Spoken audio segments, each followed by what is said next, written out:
2009ला या मतदारसंघाची पुनर्रचना झाल्यानंतर देवभूमी पंढरपूर आणि संतभूमी मंगळवेढा या दोन्ही नगरीची हा मतदारसंघ झाल्यानंतर 2009, 2014, 2019ला तिन्ही वेळेला माझ्या वडिलांनी भारतनानांनी या मतदारसंघाचं प्रतिनिधित्व केलं।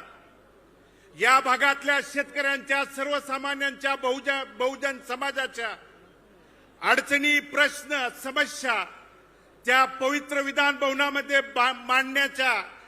भांडण्याच्या त्या ठिकाणी भूमिका बजावली।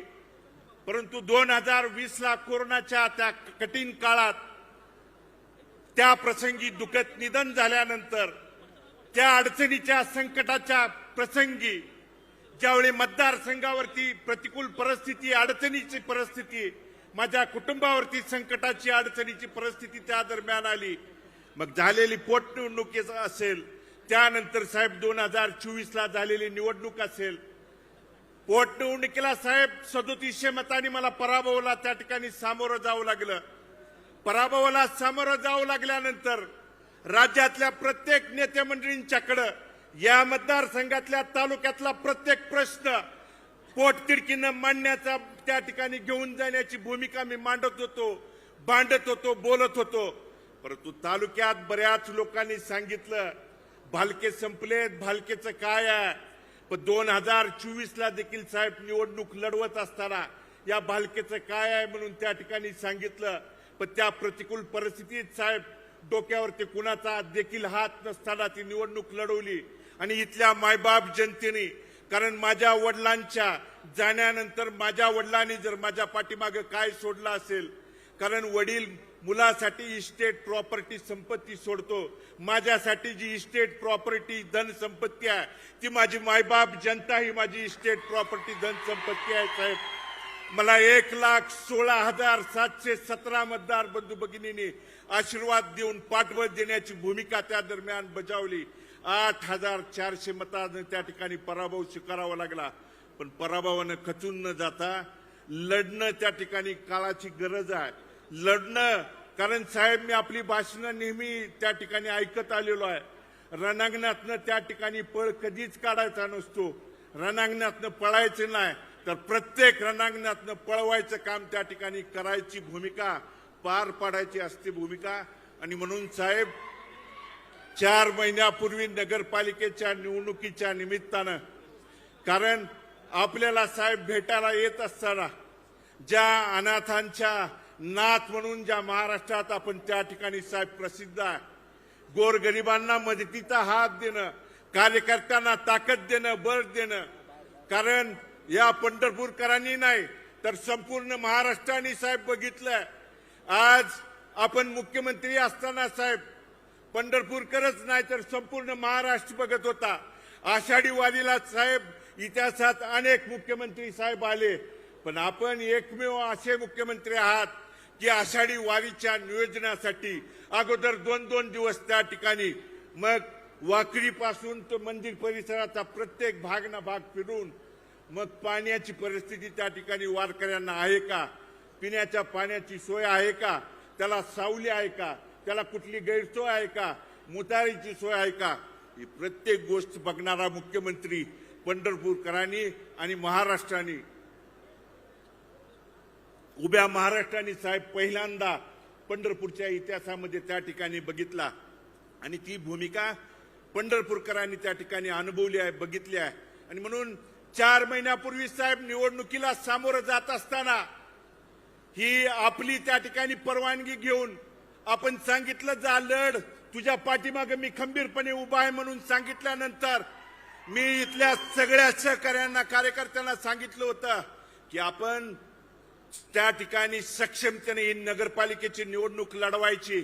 आणि साहेब निवडणूक लढवत असताना आज जिल्ह्यात अशी परिस्थिती आहे साहेब, आमच्या विरोधात लढत असताना आमदार असतील, राज्याचा त्या ठिकाणी या जिल्ह्याचा पालकमंत्री गणपती मंडळाला आरतीला फिराव तसं साहेब गल्ली गल्ली बोळाबोळाने त्या ठिकाणी फिरत होता। या जिल्ह्यानं प्रत्येक तालुक्यात, प्रत्येक शहरात, प्रत्येक त्या ठिकाणी नगरपालिकेला बघितलंय येऊन त्या ठिकाणी चौकात त्या ठिकाणी सांगत होता, माझ्या पत्नीला प्रश्न विचारत होता, मला विचारत होता की भालकेजी तुम्ही निवडून आल्यानंतर निधी कुठून आणणार आहे? तुम्ही निवडून आल्यानंतर त्या ठिकाणी निधीला माझ्याकडे यावं लागणार आहे. पण मी त्यांना ठामपणे त्यावेळी सांगितलं होतं, भारतनाना भालकेंच्या तालमीत तयार झालेलो होतं आम्ही त्या ठिकाणी कार्यकर्ते आहे. निधी कुठून आणणार आहे? अरे निधी देणारा हा माणूस आहे, इथं बघ येऊन. आणि म्हणून निधी कुठून देणार आहे हा जो त्या ठिकाणी आविर्भाव आहे, गर्वाचा जो त्या ठिकाणी उन्माद आहे बंधूंनो, पांडुरंगाच्या नगरीत ज्या ठिकाणी साधू संतांनी आपल्याला शिकवण दिली आहे, त्या ठिकाणी अतिगर्वाचं जे त्या ठिकाणी जो चढलेला आहे ना, आज जिल्ह्यात प्रत्येक भागात गेल्यानंतर अशा पद्धतीची वर्तणूक वागणूक त्या ठिकाणी आपल्या जिल्ह्यात राजकारणात समाजकारणात दिली जाते. अरे शिंदे साहेबांनी मुख्यमंत्री असताना, उपमुख्यमंत्री असताना कधी पक्ष पार्टी जात पात गट तट कधीच बघून त्या ठिकाणी निधीच्या बाबतीत कधी त्या ठिकाणी दिलं नाही. आणि म्हणून ती भूमिका बजावत असताना या गोष्टी त्या ठिकाणी जाणून बुजून काही अडचणी आणण्याचं, गुन्हे देखील दाखल करण्याच्या भूमिका त्या दरम्यान काही गोष्टी साहेब आमच्यावरती त्या ठिकाणी झालेल्या आहेत. आणि म्हणून या 3-4 महिन्याच्या कालावधीत साहेब आम्ही ज्या वेळी आपल्याला भेटलो त्यावेळी निधीच्या माध्यमातून, मग आदरणीय तानाजी सावंत सर असतील यांच्या माध्यमातून मी आपल्याला त्या ठिकाणी भेटलो की पंढरपूर नगर परिषदेच्या माध्यमातून साहेब नगराध्यक्ष आणि सर्व सन्माननीय नगरसेवक या ठिकाणी मंचावर आहेत. नगर परिषदेच्या प्रशासकीय इमारतीसाठी साहेब विशिष्ट त्या ठिकाणी वैशिष्ट्यपूर्ण निधीतून 50 कोटीच्या निधीची साहेब त्या ठिकाणी आपल्याला मागणी त्या दरम्यान केलेली आहे. पंढरपूर शहराच्या विकास आराखड्यातल्या रस्ते विकसित करण्यासाठीची साहेब आम्ही त्या ठिकाणी 100 कोटीची मागणी आपल्याकडे केलेली आहे साहेब. यशवंतराव चव्हाण तलाव त्या ठिकाणी परिसर विकासासाठीची 30 कोटीची आपल्याकडे निधीची मागणी केलेली आहे. वैशिष्ट्यपूर्ण निधीच्या संदर्भात साहेब कार्तिक वारी, आषाढी वारी आणि इतर त्या ठिकाणी ज्या वाऱ्यांच्यासाठी जो निधी दिला जातोय तो निधी वारी त्या ठिकाणी आषाढी वारीच्या 10-15 दिवस आधी दिला जातो. पाऊस काळात त्या ठिकाणी कामं झाल्यानंतर काही कामं त्या ठिकाणी निकृष्ट दर्जाची किंवा पाऊस काळात होतात, त्यामुळे चुकीची त्या ठिकाणी कामं होऊ नये म्हणून जर आत्ता आम्हाला त्या ठिकाणी दिली तर ती चांगल्या पद्धतीची कामं होण्यासाठी साहेब आम्हाला त्या ठिकाणी ताबडतोब आपल्याला निधी त्या ठिकाणी द्यावा.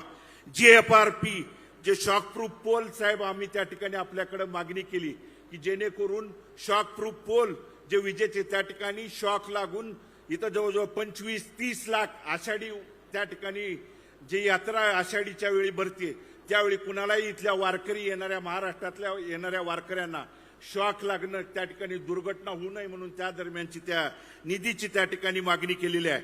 पंढरपूर शहरामध्ये साहेब त्या ठिकाणी अद्ययावत असं क्रीडा संकुलाचं त्या दरम्यान मागणीचं आपल्याकडे ती मागणी केलेली आहे. आणि दुसरं जे संतांची नगरी म्हणून मंगळवेढ्यामध्ये साहेब जी प्रसिद्ध आहे त्या नगरीमध्ये 24 गावच्या उपसा सिंचन बाबतीतला योजना आहे. आणि जगज्योती महात्मा बसवेश्वराच्या स्मारकासाठीचा वर्षानुवर्ष साहेब महात्मा बसवेश्वराच्या स्मारकाच्या बाबतीतला निधी, ज्या महात्मा बसवेश्वराने 13 वर्षाचं वास्तव कर्मभूमी म्हणून मंगळवेढ्याच्या नगरीमधून जगाला त्या ठिकाणी समानतेची त्या ठिकाणी संदेश दिला, त्याचं त्या ठिकाणी कुडल संगमच्या धर्तीवरती आपल्या मंगळवेढ्यामध्ये त्या ठिकाणी स्मारक व्हावं यासाठी साहेब त्या ठिकाणी स्मारकाच्या निधीच्या बाबतीत आणि संत चोखामेळा स्मारकाच्या निधीच्या बाबतीत त्या ठिकाणी निधी मिळावा ही विनंती आपल्या माध्यमातून करतो. आणि सन्माननीय आदरणीय आरोग्यमंत्री साहेबांना देखील एक विनंती या दरम्यान करणार आहे की कॉटेजला 200 बेडचं त्या ठिकाणी आपल्याला त्या ठिकाणी घोषणा झालेली आहे, त्या बाबतीत करून जे वाकरी पालखी तळावरती त्या ठिकाणी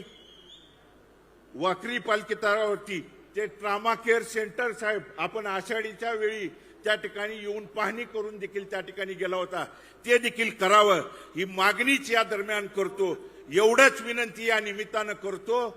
आणि मी पुनश्च एकदा आदरणीय साहेबांचं अंतःकरणपूर्वक मी आभार या दरम्यान व्यक्त करतो. आणि साहेब आपण जो आमच्यावरती विश्वास दाखवलाय या पक्षामध्ये भविष्य काळात आदरणीय बापूंनी सांगितलेल्या पद्धतीनं या पक्षवाढीच्यासाठी भविष्य काळात आपल्या विचारानं जास्तीत जास्त त्या ठिकाणी आपल्या जिल्ह्यात त्या ठिकाणी शिवसेनेचे आमदार निवडून देण्यासाठी आम्ही भविष्य काळात आपल्या सोबत त्या ठिकाणी ताकदीनं लढून त्या ठिकाणी आपल्या सोबत राहू एवढंच या निमित्तानं अभिवचन देतो आणि मी माझं मनोगत थांबवतो. धन्यवाद. जय हिंद, जय महाराष्ट्र.